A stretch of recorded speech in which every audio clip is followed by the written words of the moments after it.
Happy Tuesday po mga kabalisong. Apektado po ng Northeast Monsoon o ng hanging amihan ang Northern at Central Luzon, habang ang shoreline ay nakakaapekto naman sa silangang bahagi ng Southern Luzon. Ayon po yan mismo sa weather forecast ng Pag-asa ngayong araw po ng Martes.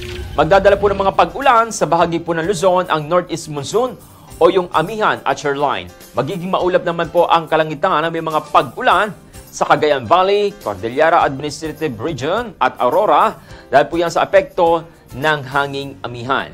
Samantala, nagbabala naman po ang Pag-asa sa posibilidad ng flash floods at landslides. Dulot naman po ng katamtaman hanggang malalakas na mga pag-ulan.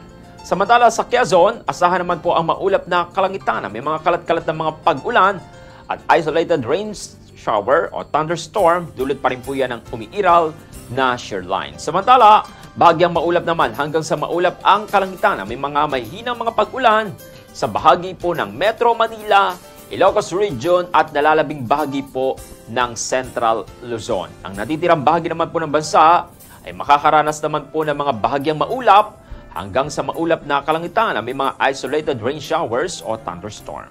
Pinapayuhan naman po ng ang publiko na mag-ingat sa pagbiyahe, lalo na po sa mga baybayin ng Northern Luzon, kung saan nananatiling maalon po ang karagatan. Wala naman pong inaasahang bagyo na maaaring direkta makakaapekto sa ating bansa sa susunod na 5 araw. Ayon po yan sa Pag-asa. At yan po ang ating ulat panahon. Magbabalik muli ang Good Morning Batangas. Good Morning Batangas.